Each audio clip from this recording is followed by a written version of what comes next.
रहेंगी।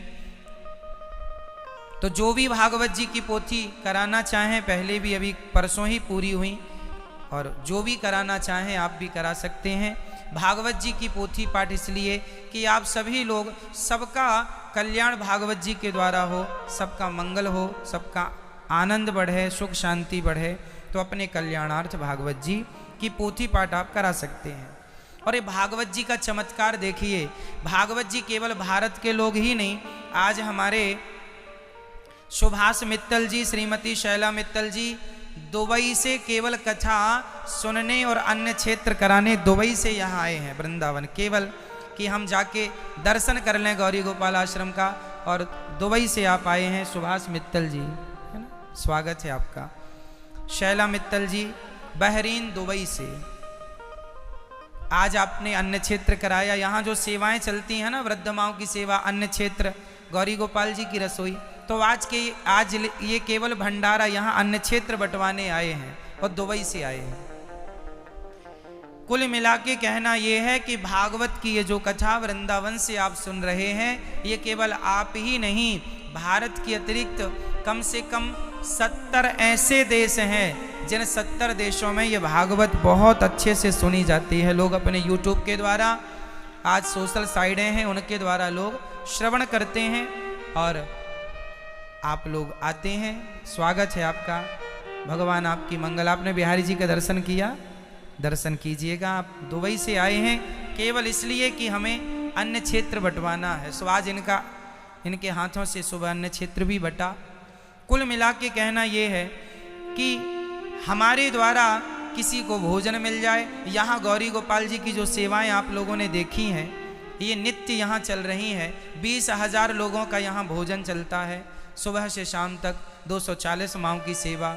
इन सेवाओं को देखकर आप आए हैं और आप इन सेवाओं को अपनी आँखों से देख रहे हैं, तो आपने देखकर और आपको प्रसन्नता हुई होगी, ऐसी मेरी उम्मीद है, कामना है। भगवान आप सबको सुखी रखें। आइए प्रवेश करते हैं भगवान की मंगलमयी कथा में। सच्चिदानंद रूपाय विश्वोत्पत्त्यादि हेतवे तापत्रय विनाशाय श्रीकृष्णाय वयं नुमः। भागवत 18,000 श्लोकों का ग्रंथ है, 335 अध्याय, 12 स्कंध भागवत जी में है, 18,000 श्लोक हैं। किसकी व्याख्या है भागवत जी में? केवल भगवान श्री कृष्ण की चर्चा है। भगवान कैसे हैं, उनके स्वरूप का वर्णन कर रहे हैं। सत्य चित आनंद। ईश्वर कैसे हैं? सत्य चित आनंद। भगवान ही सत्य हैं, आप और हम सत्य नहीं हैं, ईश्वर ही सत्य है। अच्छा बताइए, आप और हम सत्य हैं? आप में से कोई सत्य है? बताइए मैया जी, ओ मैया, आप सच्ची हो कि झूठी हो? बताओ, आप सच्ची हो या झूठी हो?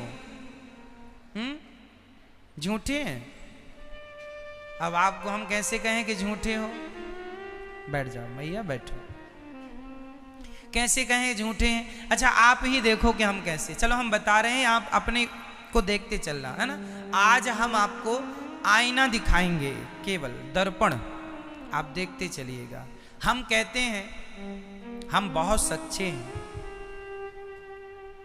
इस धरती पर जो आप देख रहे हैं कुछ भी सच्चा नहीं है, सब झूठा है। कैसे? जब हम माँ के पेट से बाहर आए तब हम इतने से थे कि नहीं? आप लोग भी थे। फिर हम थोड़ा बड़े हुए, जवानी आई, जवानी ढली, बुढ़ापे में प्रवेश किए, फिर बुढ़ापा भी ढला, तो फिर बुढ़ापे की चरम सीमा आ गई, अंत बुढ़ापा। तो हम हर साल, हर महीने, हर दिन, हर घंटे, हर क्षण बदल रहे हैं। हम परिवर्तित हो रहे हैं या नहीं? प्रकृति हमें परिवर्तित कर, बिना कुछ के, हम किसी से कुछ ले दे नहीं रहे हैं, पर प्रकृति हमें परिवर्तित कर रही है। तो बताइए, जो आदमी सच्चा है, जो सच्चा होता है ना, वो कभी बदलता नहीं है। हमारा शरीर तो बदल रहा है, प्रत्येक क्षण बदल रहा है, तो हम झूठे हैं या नहीं?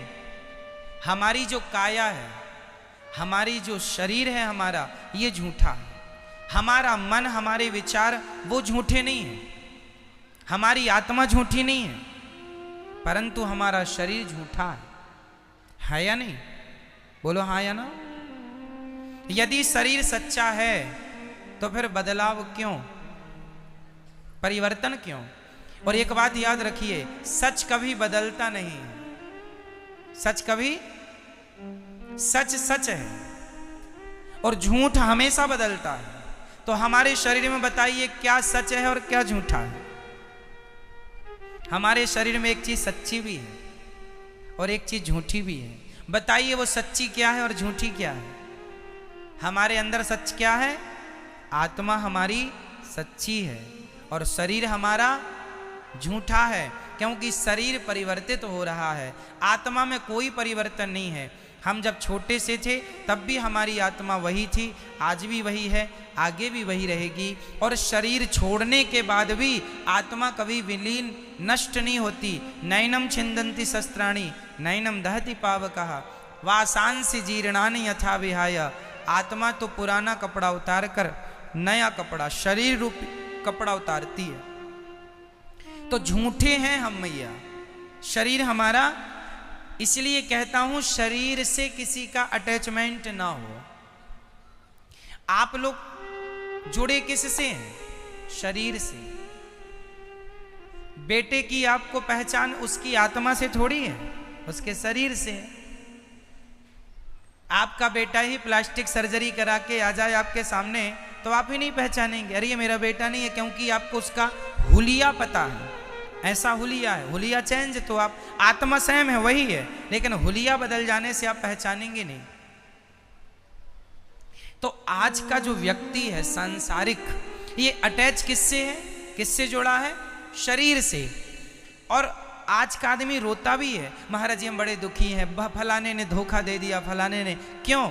आपने जो शरीर से मोहब्बत कर ली, शरीर से जो प्यार कर लिया, ये शरीर नश्वर है, ये मिथ्या है, ये झूठा है। इसलिए कहता हूं शरीर से प्यार ना हो, शरीर से अटैचमेंट ना हो, केवल भगवान से अटैचमेंट हो, क्योंकि वही सत्य है, कृष्ण ही सत्य है, ईश्वर ही सत्य है, जगत मिथ्या है।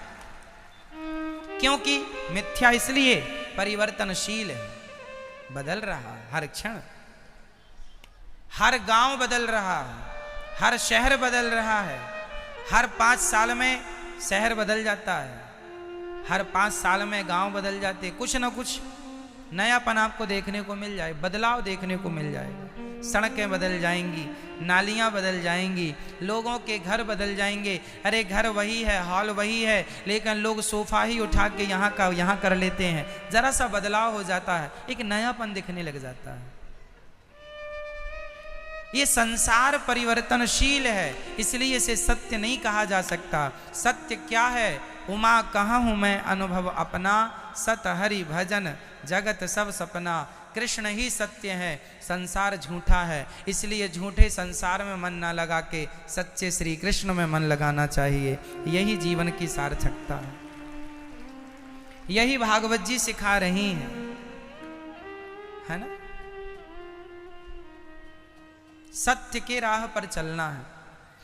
इसलिए जरा नुकसान हो जाए 2-5 रुपए का तो हो जाए, पर पैसों के चक्कर में झूठे काम ना करें, गलत रास्ते पर ना जाएं, असत्य ना बोलें, असत्य काम ना करने पड़े, गलत काम ना करने पड़े। जो भी करो अच्छा करो, सत्य युक्त करो, ईमानदारी से जीवन का निर्वहन करना चाहिए। हलवा रोटी ना सही, नमक रोटी खाना पड़े, पर राह सत्य की ही हो। झूठ की राह पर चल के हलवा पूड़ी भी खाए तो हलवा पूड़ी का अर्थ नहीं है।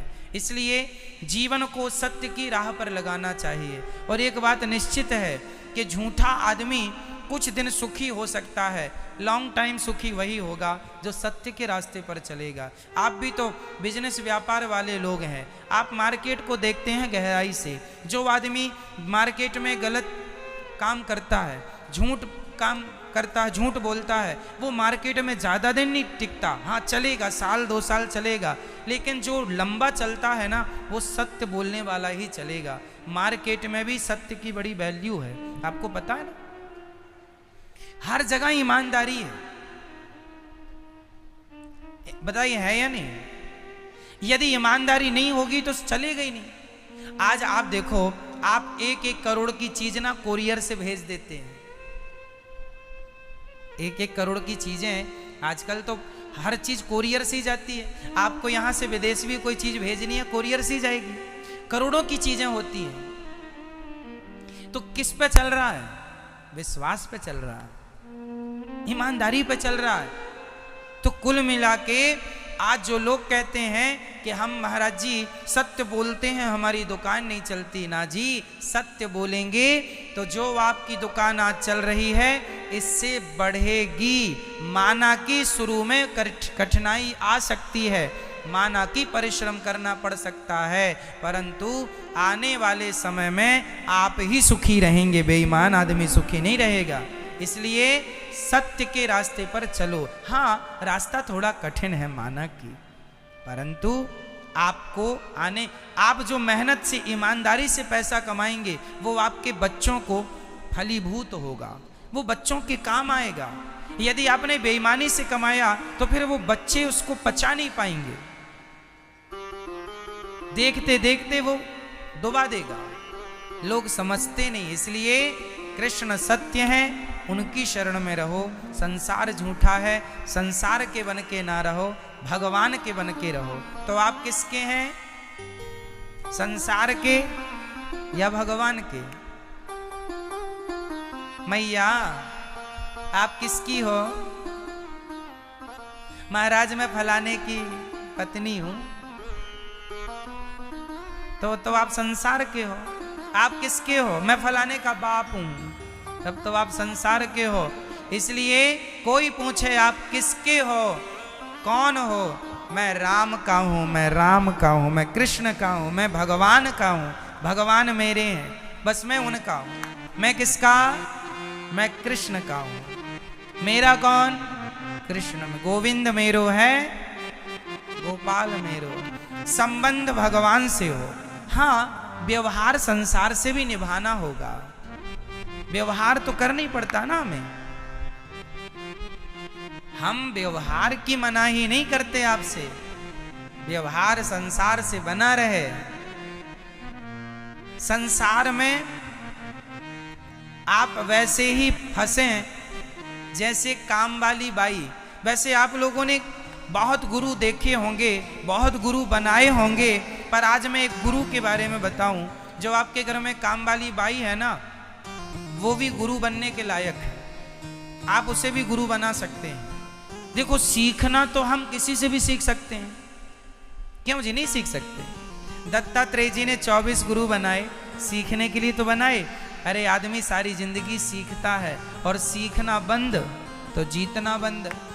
जीवन में वही कामयाब होते हैं जो जिंदगी भर सीखते रहते हैं। सीखने की भूख तो होनी चाहिए। सही है मैया? हो गई पंचायत? अब सुनो, सुनना है। काम वाली जो हमारी बाई होती है ना, सबके घरों में अक्सर, अधिकांश घरों में काम वाली बाई होती है।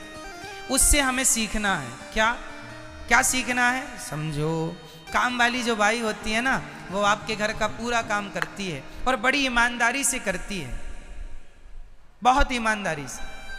लेकिन वो काम करती है आपके घर में, लेकिन वो आपके घर को अपना घर नहीं मानती। क्यों? आप कहेंगे कि जरा ये मेरे 50,000 रुपए गिन दे भाई, समय नहीं है, जरा तू ही गिन दे।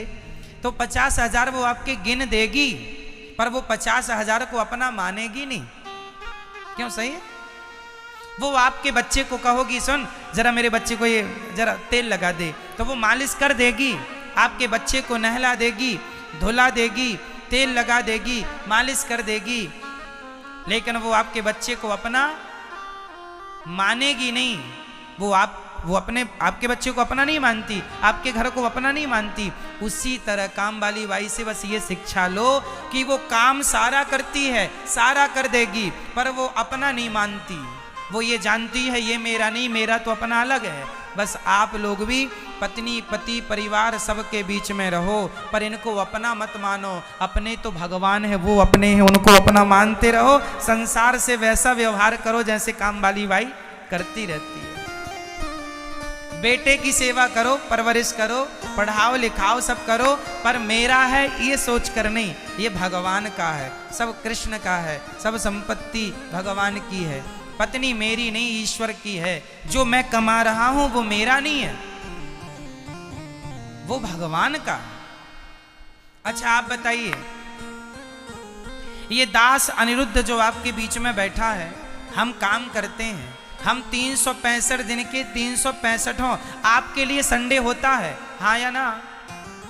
आपकी संडे होती है या नहीं? हाँ या ना?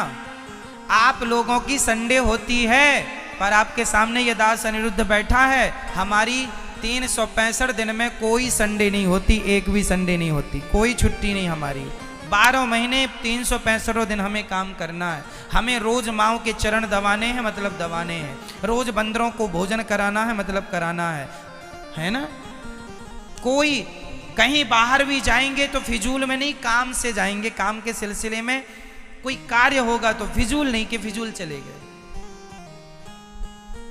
कुल मिला के कहना यह है कि ये दास अनिरुद्ध 365 दिन हम काम करते हैं, और काम करते हैं किस लिए?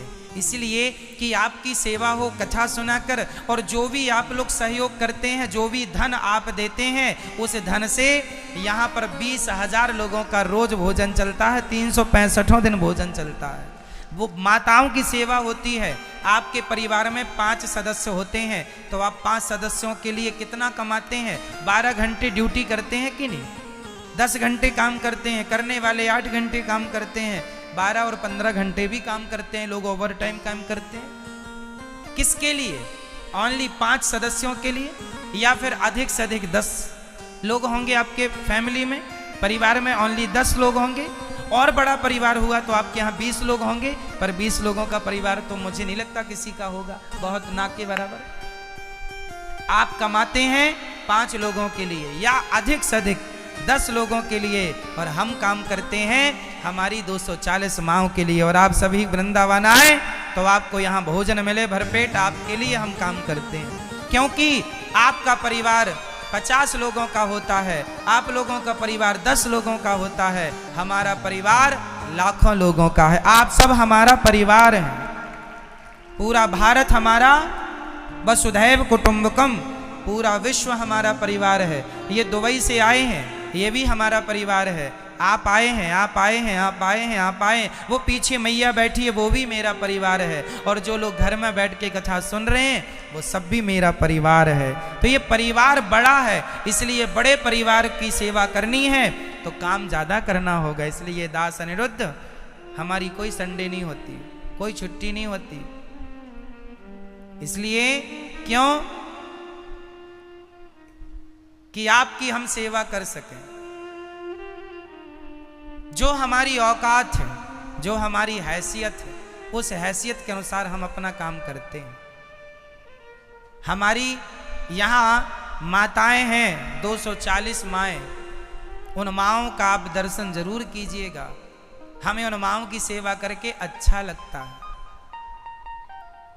है ना? और हम भी वही खाते हैं जो आप यहाँ गौरी गोपाल जी की रसोई का प्रसाद आप लोगों ने लिया कि नहीं? किस किस ने लिया?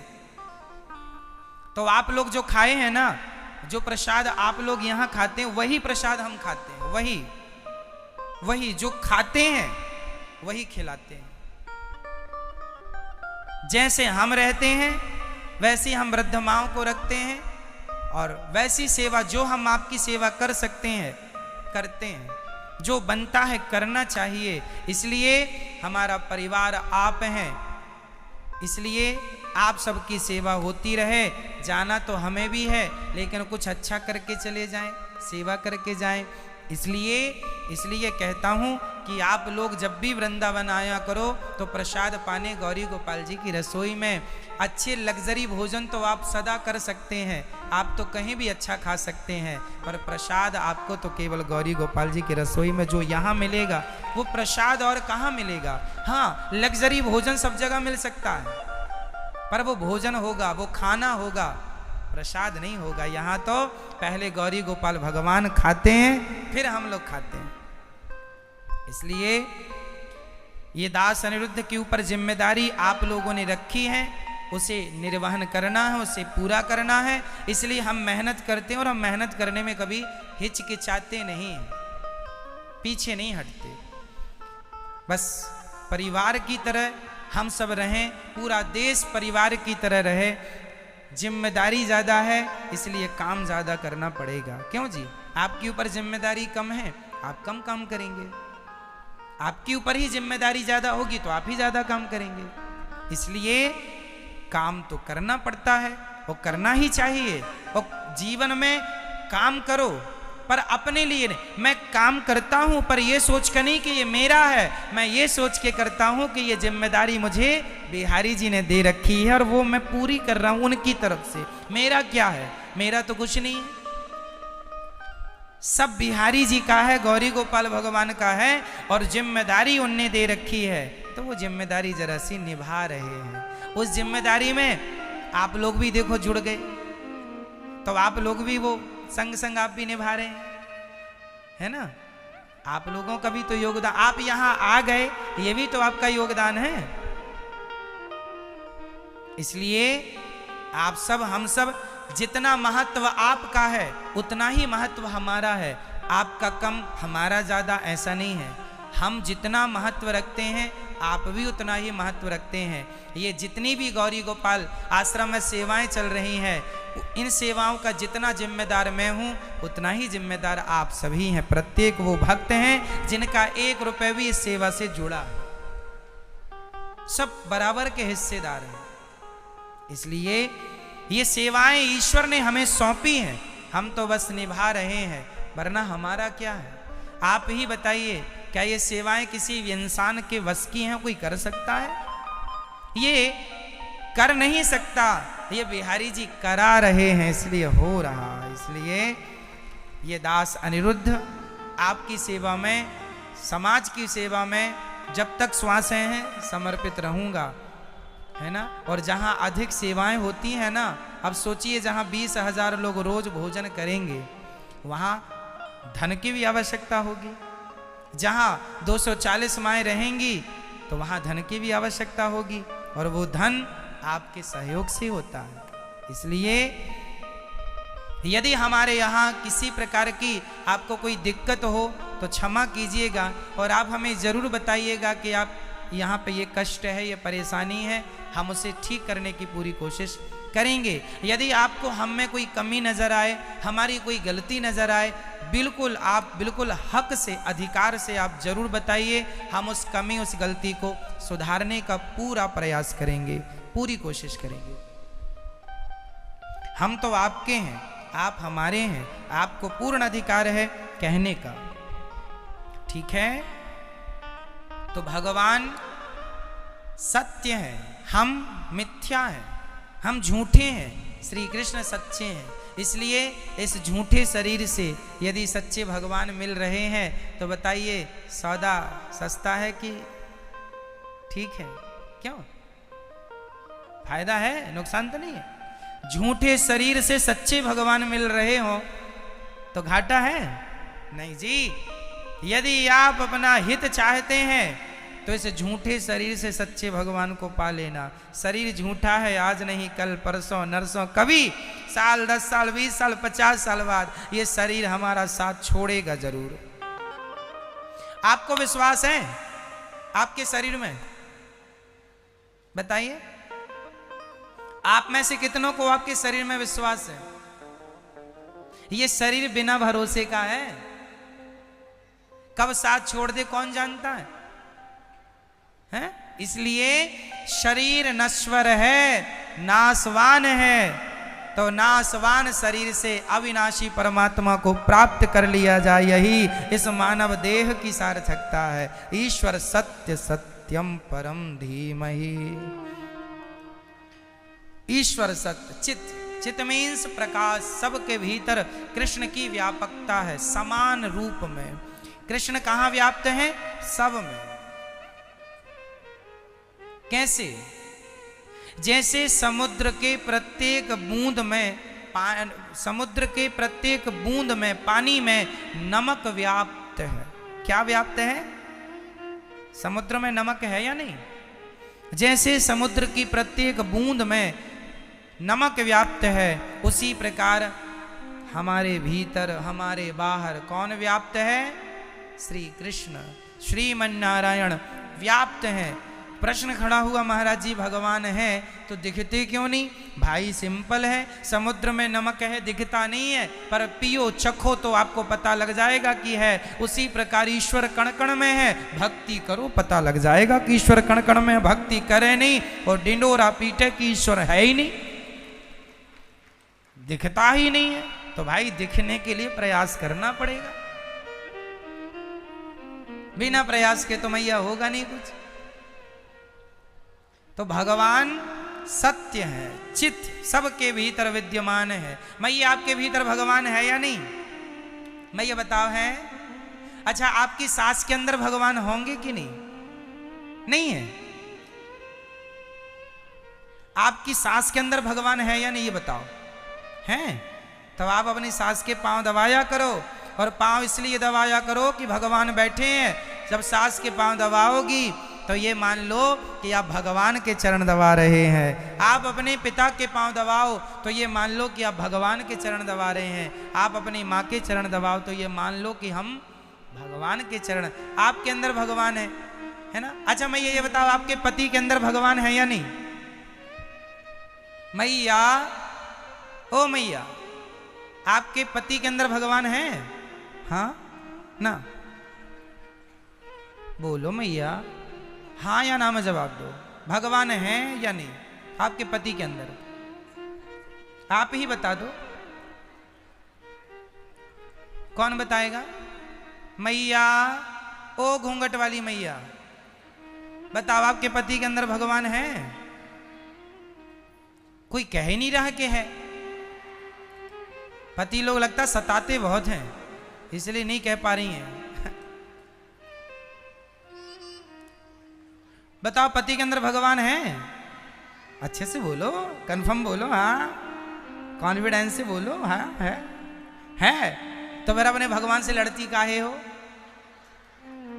जब भगवान है तो फिर भगवान से काहे लड़ती हो?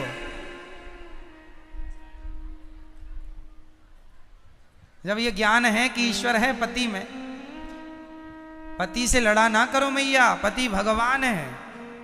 अच्छा चलो पति लोग बताएं, पत्नी के अंदर भगवान होते हैं कि नहीं? हैं? मैया पूछो, हाँ पूछो। क्यों जी, पत्नी के अंदर भगवान होते हैं? नहीं? लो,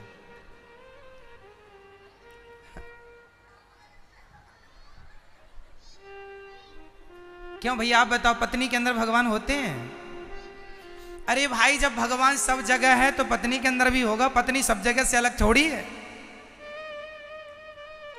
सिंपल है, जब पत्नी के अंदर भगवान होते हैं तो फिर, अच्छा मैं आपको गाली दूं, देखो बिल्कुल गहराई और रियल बोल रहा हूं, और ये रियल में बोल नहीं रहा हूं, ये रियल में फॉलो भी करता हूं। ये रियलिटी हम फॉलो भी करते हैं। क्या? सुनिए, आपके अंदर भगवान है, मैं मानता हूं कि आपके अंदर ईश्वर है, इसलिए मैं कभी किसी का अपमान नहीं करता, कभी किसी से झगड़ा नहीं करता। क्यों नहीं करता? क्योंकि मुझे लगता है कि सब में ईश्वर है। यदि मैंने आपको गाली दे दी तो वो गाली आपको नहीं जा रही है, आप तो हैं ही नहीं साहब, आपके रूप में इस संसार में हर रूप में भगवान ही है, बस देखने का फर्क है, नजरिया है। उदाहरण से समझ लेते हैं सब्जेक्ट को। ये क्या है बताइए? जोर से बोले, क्या है ये? और जोर से। अंगूठी। हम कह रहे हैं ये अंगूठी नहीं है। अब बताइए क्या है? क्या है? सोना, गोल्ड। हाँ जी, ये अंगूठी नहीं है। ओनली यदि हम इससे सोना निकाल लें तो अंगूठी बचेगी? है ये सोना, पर व्यवहार में इसे अंगूठी कहा जाता है। उसी प्रकार जैसे सोने को व्यवहार में अंगूठी कहा गया, जैसे बताइए माटी सत्य है कि घड़ा सत्य है?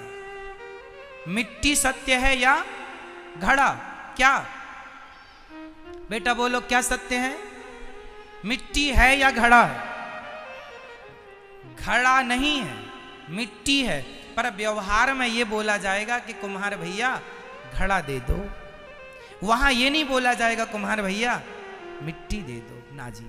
है माटी, घड़ा में ऊपर से नीचे तक माटी के सिवा कुछ नहीं है, पर व्यवहार में बोला जाएगा घड़ा। उसी प्रकार आप सबके अंदर ईश्वर है, उसी तरह जैसे घड़ा के अंदर माटी है, सबके अंदर ईश्वर है, पर व्यवहार में बोला जाता है ये स्त्री है, ये पुरुष है, ये पेड़ है, ये पौधा है, ये कुत्ता है, ये बिल्ली है। ये व्यवहार है। तत्व की दृष्टि से सब में एक ही श्री कृष्ण समाये हुए हैं, एक ही परमात्मा समाया है, वही व्याप्त है सब में। अब ये अपना अपना दृष्टिकोण है, देखने का नजरिया, कौन कैसे देखता है। भाई ये बताओ, आपकी भी दो आंखें हैं और साधु संतों की भी दो आंखें हैं, भिन्नता क्या है बताइए? साधु में और एक सामान्य व्यक्ति इंसान में क्या अंतर होता है? उसके भी दो हाथ पांव हैं, इसके भी दो हाथ पांव हैं। वो भी दाल चावल सब्जी रोटी खाता है, ये भी दाल चावल सब्जी रोटी। वो भी सोता है, ये भी सोता है। वो भी हंसता है, ये भी हंसता। अंतर सिर्फ इतना है, सांसारिक आदमी जो सामान्य प्राणी है उसके नजरिया अलग है देखने का, और संत का नजरिया अलग है।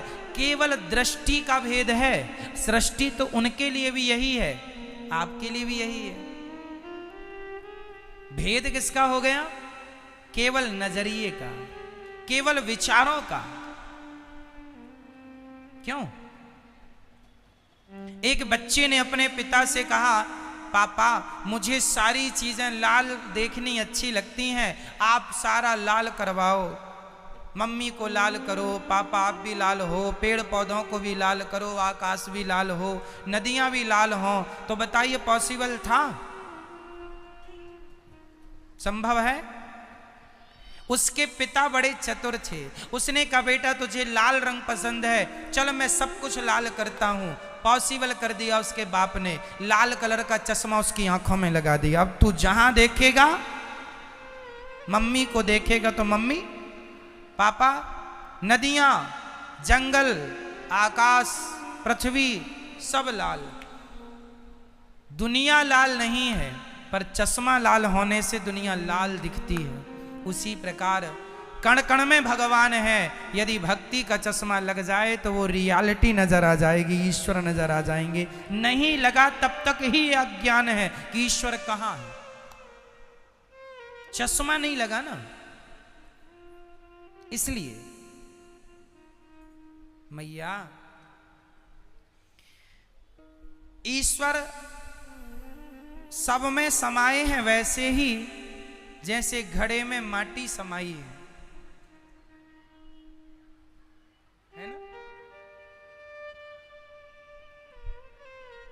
सब में समाये हैं ईश्वर। उनके सिवाय संसार में, इस ब्रह्मांड में कुछ भी नहीं है, उनके अतिरिक्त कुछ नहीं। पर अज्ञान से हमें लगता है ये स्त्री है, इसलिए अपनी पत्नी को डांटा ना करो क्योंकि वो भगवान है। पति को ना कहा करो क्योंकि वो भगवान है। और अपनी पत्नी से, अपने पति से प्रेम करो, ये सोच के कि ये प्रेम हम भगवान ही, ये प्रेम परमात्मा से कर रहे हैं। पत्नी भगवत तुल्य है, पति भगवत तुल्य है। इस संसार में ईश्वर के सिवा कुछ नहीं है, ये मान के चलना चाहिए। तब जीवन निखरता है। और लड़ाई झगड़ा ही होता रहा तो बिखर जाता है। तो भगवान कैसे हैं? सच्चित आनंद। भगवान का एक नाम है आनंद। जो आनंद सिंधु सुख राशि करते त्रैलोक्य सुपासी। जो आनंद सिंधु सुख राशि करते त्रैलोक्य सुपासी। सच्चित भगवान का एक नाम है सच्चिदानंद। भगवान का नाम क्या है? सच्चिदानंद। बोलिए सच्चिदानंद भगवान की। सच्चित आनंद बराबर ईश्वर आनंद स्वरूप है। ईश्वर का नाम है आनंद। अच्छा मुझे ये बताइए, इस धरती में प्रत्येक प्राणी क्या चाहता है?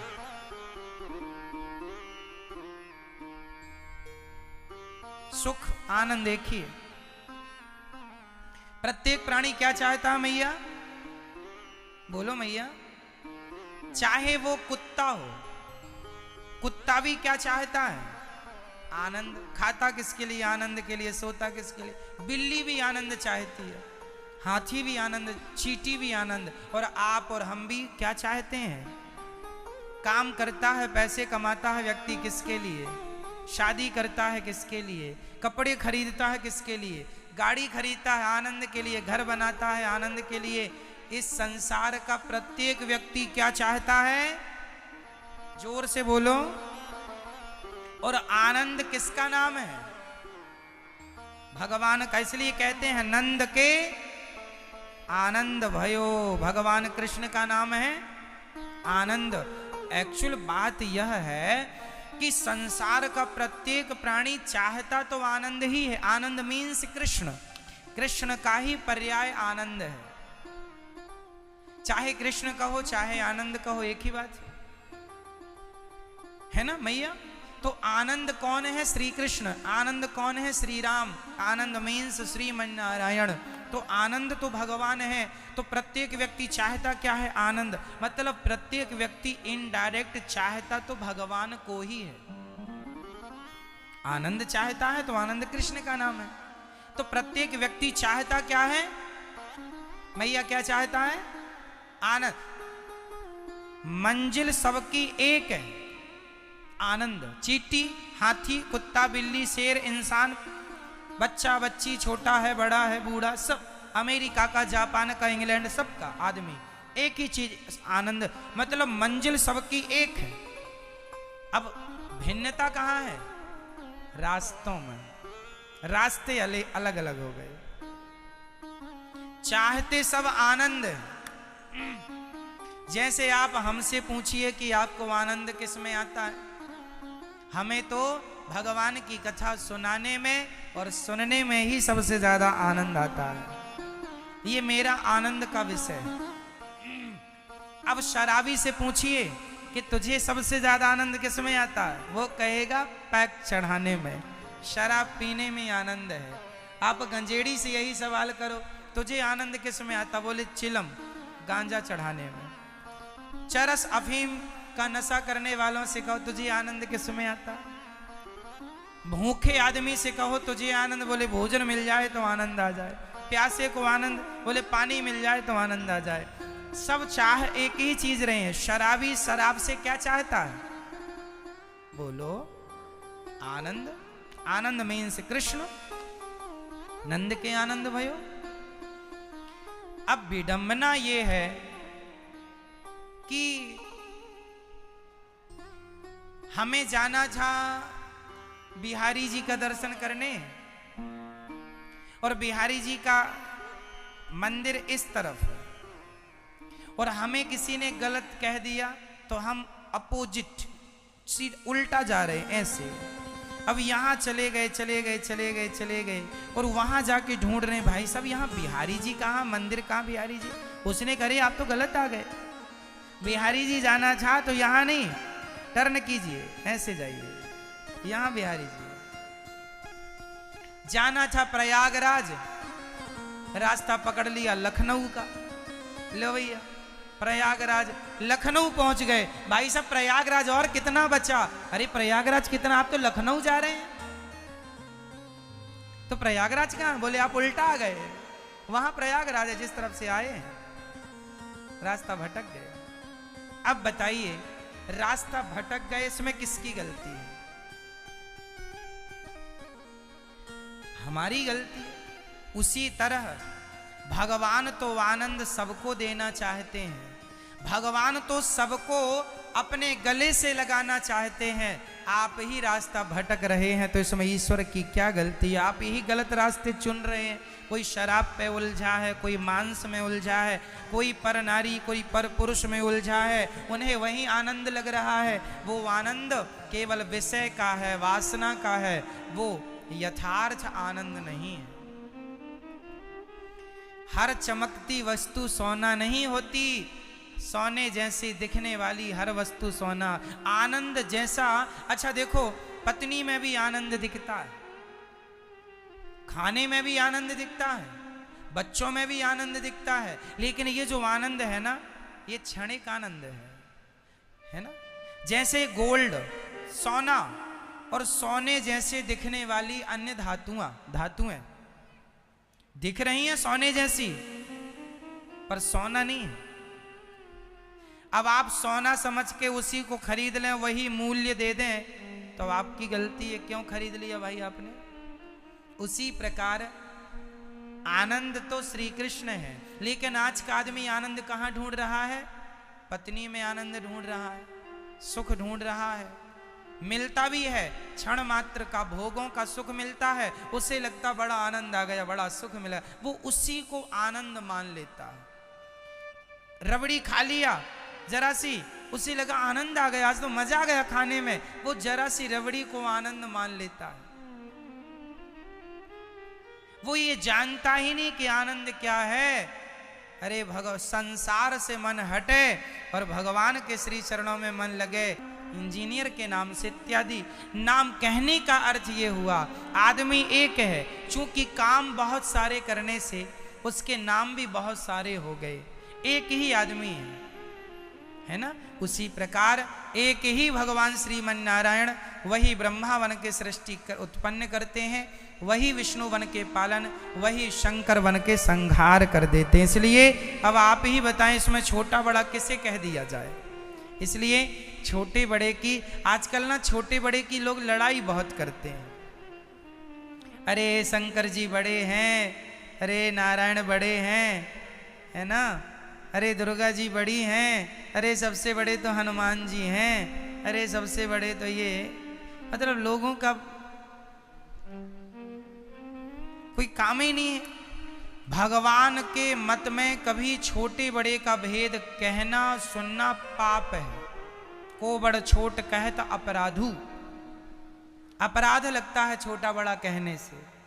इसलिए छोटे बड़े का भेद मन में कभी लाना भी नहीं चाहिए। हमारे लिए एक तत्व ही अनेक में व्याप्त है, वही है।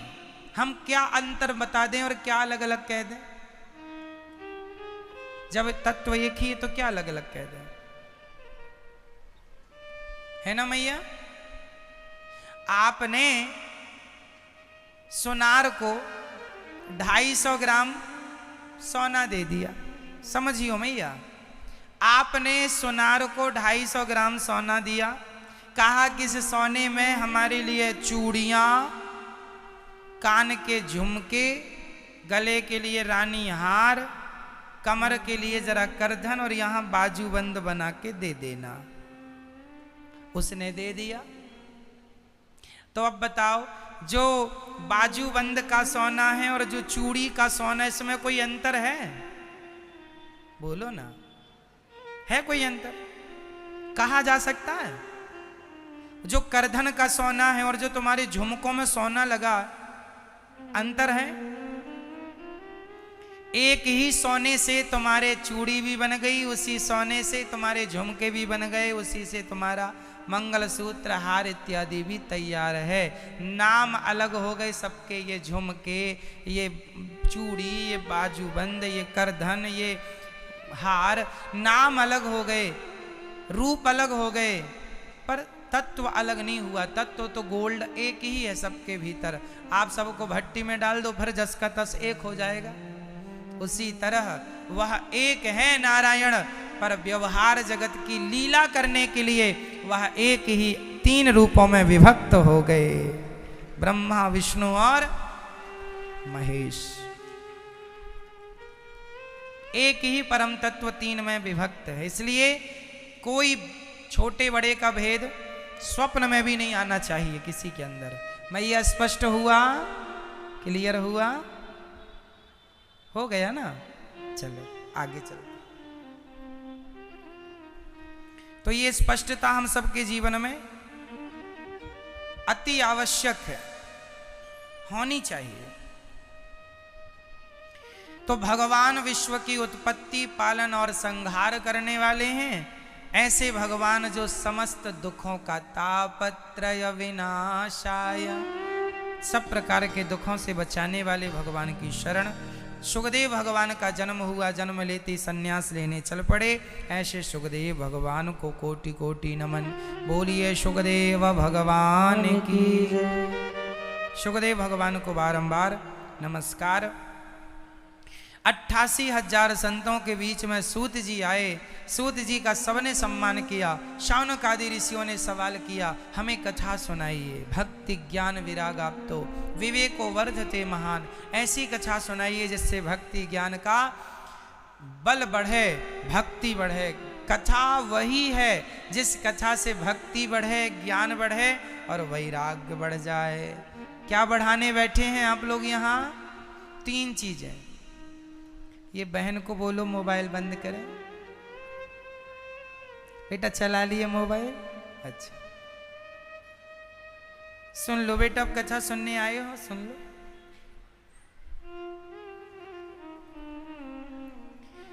3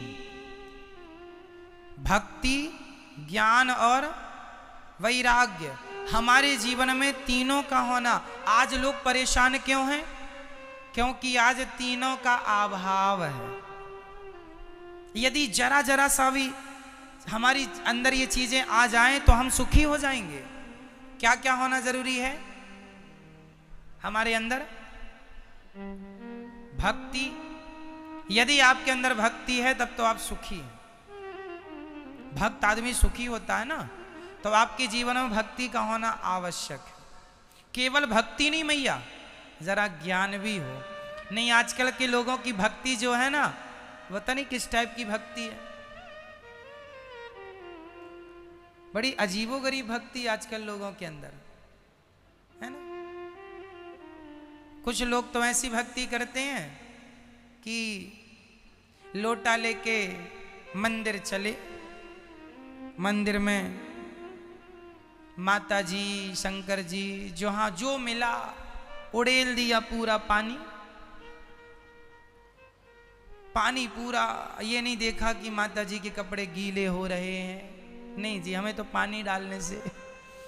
एक जगह तो माटी की माता जी थी और मैया बड़ी भाव में जय माता जी जल सिर से चढ़ाया, आंख बंद करके जय माता जी, बहू के बेटा हो जाए और बेटे की नौकरी लग जाए। पूरा पानी चढ़ा दिया आपके ऊपर हमने। जब तक आंख खुली तब तक तो माता जी गायब। माता जी पूरी माटी तो माटी उतर गई, पूरी स्ट्रक्चर बचा पूरा। लो भैया, गायब माता जी। ये क्या है? अब आप बताओ ये क्या? हमें नहीं पता। भगवान की भक्ति कैसी? आज लोगों को यही नहीं पता कि भक्ति क्या है, कैसे करें भक्ति। लोगों को लगता है भगवान को छू लें हम। कई लोग छूने लिए भागते हैं, पकड़ लें भगवान को। कई लोग तो बिना छुए मानते नहीं है, भगवान को लिपट जाएंगे, भगवान से छूने लगे। अरे भाई, भगवान जी खड़े हैं, आप लिपट जाओगे, ज्यादा जोर से लिपट जाओगे, कहीं भगवान छोटी छोटी उंगलियां हैं, पतली पतली हैं, भगवान का विग्रह केवल दर्शन के लिए होता है, स्पर्श के लिए नहीं होता। भगवान का विग्रह किसके लिए होता है? दर्शन के लिए। जो पुजारी होते हैं उन्हें पता होता है कि कैसे छूना है, कहां से उठाना अच्छा रहेगा, कैसे धीरे से पानी डालना है। आप तो अब देखो भगवान बांसुरी लिए खड़े हैं, ये एक उंगली है, अब आपने पूरा वजन उंगली पर रख दिया तो उंगली लग गई, भगवान खंडित और हो गए, तो आपने पाप कर लिया। इसलिए हमारे सनातन धर्म में भगवान पत्थर में नहीं होते, भगवान पत्थर में नहीं होते, भगवान तो आपकी श्रद्धा में होते हैं। श्रद्धा है तो दर्शन से ही पुण्य मिलेगा, छूने की जरूरत नहीं है। भगवान के मंदिरों में भगवान की मूर्तियों को छूने की जरूरत नहीं। इसलिए आपने देखा होगा मंदिरों में दो ठाकुर जी होते हैं, एक मंदिर में बैठे हैं, जैसे रंगनाथ जी आप जाएंगे, रंगनाथ भगवान का दर्शन करेंगे तो वहां रंगनाथ भगवान जो बैठे हैं वो अलग हैं, और एक ठाकुर जी होते हैं सवारी वाले, जिनकी सवारी निकलती, जो बाहर निकलते हैं, साल में एक बार दो बार जो सवारियां निकलती हैं ना, वो तो सवारी वाले ठाकुर जी अलग होते हैं, ताकि वो स्थापित रहें, बार बार उठाने धरने में कोई किसी प्रकार की कोई दिक्कत ना हो। इसलिए तो आप ये समझो कि भगवान में सबसे ज्यादा क्या चाहिए मेरी माँ? क्या चाहिए? आपकी श्रद्धा, आपका जो प्रेम है, श्रद्धा है, यही भक्ति है। आपके अंदर की श्रद्धा ही आपकी भक्ति है। बाकी तो जो करेंगे वो फॉर्मेलिटी है, चलो तुलसी चढ़ा दो, पुष्प चढ़ा दो, मिठाई चढ़ा दो। भगवान को ना मिठाई की जरूरत है, ना पुष्प की, ना किसी चीज की। आपकी श्रद्धा की आवश्यकता है। आप श्रद्धा यदि लेकर आते हैं तो पर्याप्त है। क्या चाहिए मेरी माँ? आपकी निष्ठा, आपका प्रेम, सच्ची श्रद्धा। भगवान की भक्ति का अर्थ है भगवान का बड़े आनंद से दर्शन करो। दर्शन के बाद भगवान को मन मंदिर में बिठाओ। भगवान का, जैसे आप लोग बिहारी जी का दर्शन करते हैं, मैं दर्शन का एक सुंदर सा तरीका आपको समझा दूं, फिर आपके जीवन भर ये फॉर्मूला काम आएगा। जैसे कुछ लोग बिहारी, आप में से कितने लोगों ने बिहारी जी का दर्शन किया? आप गए थे दर्शन करने? तो जब आप दर्शन कर रहे थे तो कई लोग ना बिहारी जी मंदिर जाते हैं और जाते ही अपनी आंखों को बंद कर लेते हैं। ऐसे क्या कर रहे हो? दर्शन। तो आंख बंद करके कौन सा दर्शन हो रहा है? लड़की देखने गए थे तब तो आंख खोल खोल के देखी, कैसी लंगड़ी तो नहीं है, तब तो और खोल खोल के आंखें देखी। और यहां भगवान के सामने आंखें बंद। अरे बंद आंखें खोलने के लिए ही तो लोग वृंदावन आते हैं, और यहां भी आंखें बंद कर लोगे तो खोलेंगी कहां? यहां तो खोलने ही आए हैं बंद आंखें, यहां थोड़ी बंद करने। बंद तो घर में तुम्हारे थी ही, यहां तो बंद नहीं करना, यहां तो खोलना। तो यहां जब बिहारी जी का दर्शन करो, श्री राधा रमण जी का दर्शन करो, तो आंखें खोल के भगवान के एक एक अंग को देखिएगा। उनके चरण कैसे हैं, उनकी आंखें, उनका मुख, और बिहारी जी की छवि को एक एक अंग का दर्शन करके उस छवि को मन मंदिर में बसाओ, यहां यहां और इतना दर्शन करो, इतना दर्शन करो कि भगवान मंदिर से निकलकर आपके मन मंदिर में आकर बैठ जाएं। जब बैठ जाएं तो फिर तुरंत आंख बंद कर लो, तुरंत आंख बंद करो, और आंख बंद करके अब देखो कि तुम्हें तुम्हारे मन मंदिर में बिहारी जी दिखने लगे।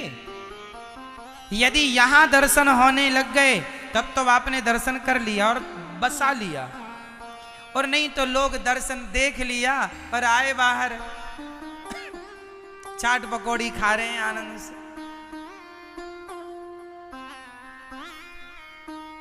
एक सज्जन बोले महाराज जी हम तो वृंदावन घूमने आए हैं।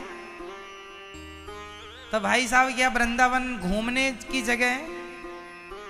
वृंदावन घूमने नहीं, वृंदावन तो बिहारी जी का दर्शन करने आना चाहिए। बिहारी जी से मिलने आए। घूमने के लिए तो आपके नगर शहर में बहुत सारे पार्क हैं, वहीं घूम लिया करो। बहुत सारी चीजें देखने सुनने, वहीं घूमना तो वहीं हो जाएगा। ये दर्शन के लिए है, घूमने की जगह ये नहीं है। भाव बदलना सीखो। भगवान जैसे आप जगन्नाथ जी जाएं, जगन्नाथ भगवान को देखें, ऐसे देखें कि भगवान मंदिर से निकलकर आपके मन मंदिर में आके बैठ जाए। रंगनाथ जी को ऐसे देखो कि वो मंदिर से निकल के मन मंदिर में, तिरुपति बालाजी को ऐसे देखो कि मंदिर से निकल के वो मन मंदिर में बैठ जाए, तब तो दर्शन है। तो ऐसा दर्शन करना चाहिए मैया।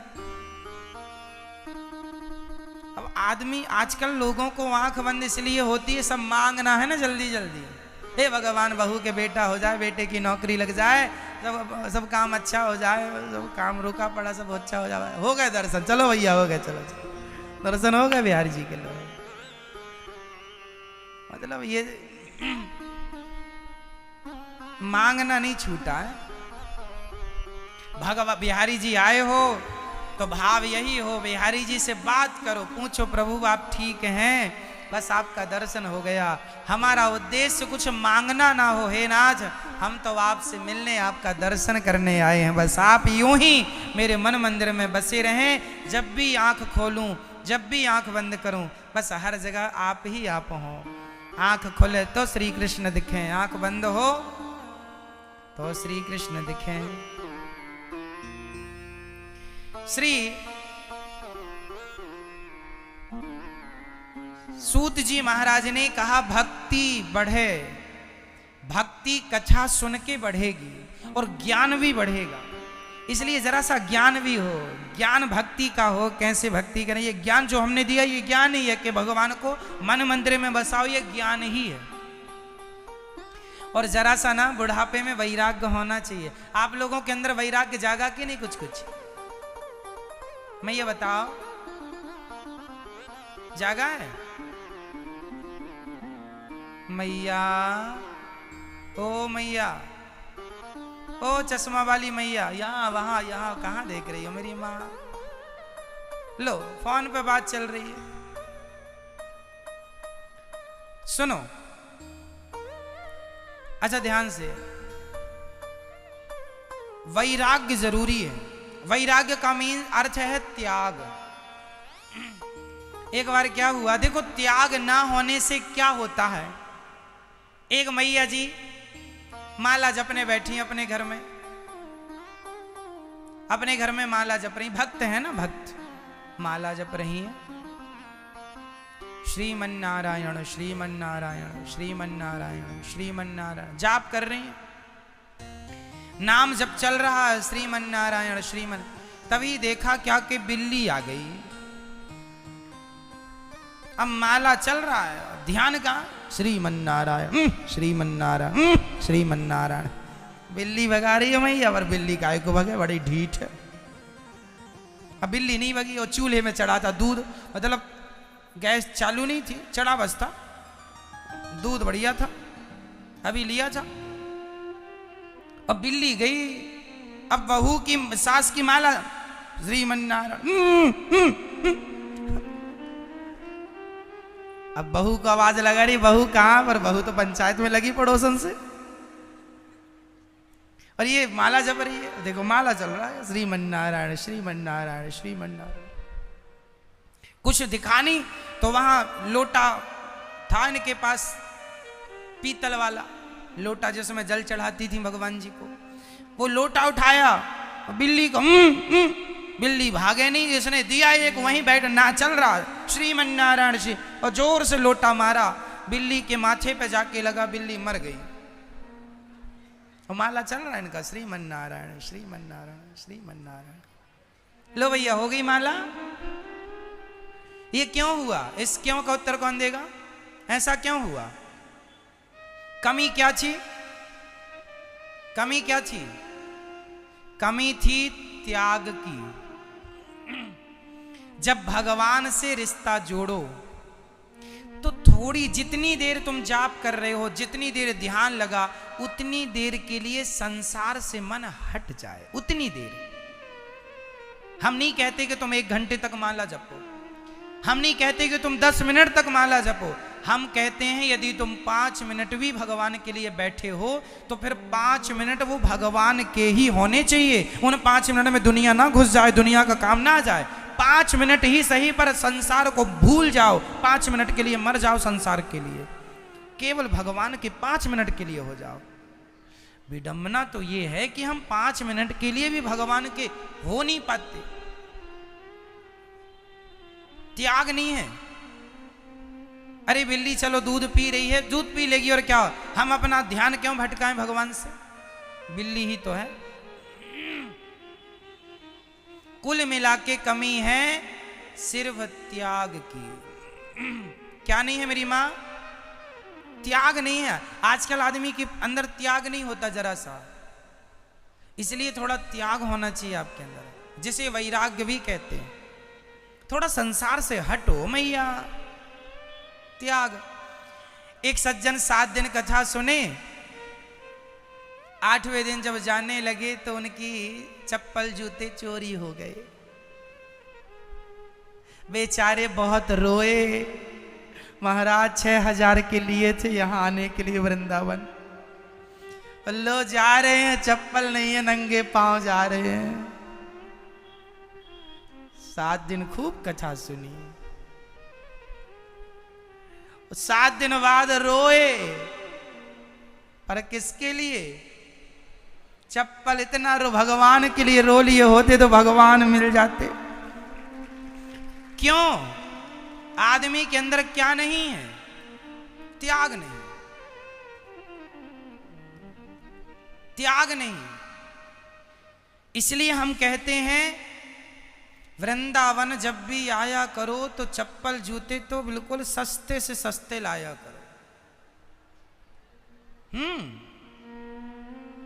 जाएं तो गम नहीं, क्योंकि भीड़ में तो जाएंगे ही आप। या फिर गोद में लेके बैठो, एक मैया गोद में लिए बैठी चप्पलों को। या फिर ये तरीका है। इसलिए सस्ते से सस्ता। अब कई लोग वृंदावन आते हैं, मोटी मोटी चैन पहन के आ जाते हैं सोने की, और बाद में आते हैं, आओगे पर यहां से जाएगी नहीं। इसलिए कह रहे हैं चैन वैन घर पे रख के आओ।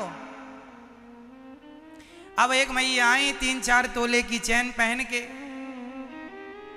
और फिर भीड़ में, तो भीड़ में चोर बड़े एक्टिव रहते हैं। जहां लोग ज्यादा वहां चोर ज्यादा, चोर बड़े एक्टिव। या फिर गिर गई या किसी ने छीन, अब लगी मही महाराज 4 तोले की चली गई, 4 तोले की। वृंदावन आओ तो भगवान के लिए आओ, भगवान के बनकर आओ। तन का कोई श्रृंगार करने की जरूरत नहीं। यहां तो मन से रीझते हैं हमारे कन्हैया। यहां सोना चांदी हीरे मोती से वो रीझते नहीं है। यहां तो बिल्कुल सामान्य साधारण, जितने सरल, जितने सिंपल बन के आओगे उतना अच्छा। गंगा जी जा रहे हो तो बाल्टी खाली लेके जाना पड़ेगा कि भर के? खाली जाएंगे तो भर के लाएंगे, ऑलरेडी भर के आओगे तो फिर यहां से क्या ले जाओगे? इसलिए खाली, खाली होके आओ। सब खाली, घर की चीजें घर पे छोड़ के आओ। सोना चांदी, बड़े महंगे महंगे जूते चप्पल, अपना एटीट्यूड, अपना अहंकार, अपना घमंड सब घर के में रख के आना चाहिए। और यहाँ तो खाली होके, ताकि ज्ञान से, भक्ति से, वैराग्य से चित्त भर जाए, मन भर जाए। खाली होगा तो भरने की संभावना है, ऑलरेडी भरा है, कहां से भरेगा? खाली हो जाओ। गुरु की शरण में जब भी जाओ खाली होके जाओगे तो भर के आओगे, भरे जाओगे। इसलिए खाली होना, फिर ज्ञान से वैराग्य से भर जाओ, और आपके अंदर जरा त्याग होना जरूरी है मेरी मां। क्या होना जरूरी है? त्याग। अब जैसे आप वृंदावन में आए हैं और चश्मा लगा के बिहारी जी का दर्शन करने गए तो चश्मा ले जाएगा मंदिर। अब आप महाराज चश्मा ले गया, ले ही जाएगा। वृंदावन के बंदर कहते हैं चश्मा लगा के दुनिया बहुत देखी है, यहाँ तो उतार ये वाला भक्ति वाला यहाँ लगा इसलिए वो ले जाता है। एक कांच वाला निकालो और भक्ति का चश्मा लगा के फिर वृंदावन का दर्शन करो, इसलिए यहाँ का बंदर चश्मा भी ले जाता है। बचा के रखियो, बाद में ये मत कहना किसी ने कहा नहीं, हमने कहा।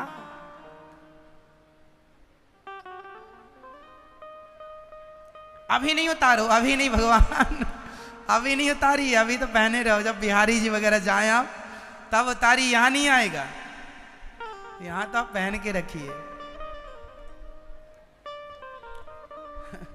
अभी नहीं उतारने की जरूरत है।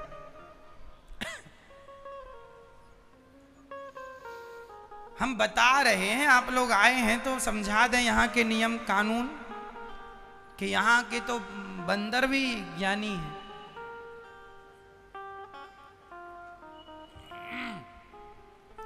तो त्याग जरूरी है। मन 5 मिनट ही सही पर पूरा भगवान में लगे। तो भगवान की ऐसी महिमा है कि एक बार नारद जी, एक बार देवराज इंद्र भागवत सुनने आए यहाँ। भागवत जी की देखो महिमा क्या है। इंद्र आए, सुखदेव जी ने कहा आप भागवत जी के अधिकारी नहीं हैं, चले गए। 7 दिन में परीक्षित की सदगति होगी भागवत सुन के। अब आप कहेंगे महाराज जी भागवत सुनने से सदगति हो जाती? हाँ जी, मैं आपसे 7 दिन बाद बात कर लूंगा। 7 दिन में आपका, आप कितने भी बड़े नास्तिक को यहां बिठाल दीजिए,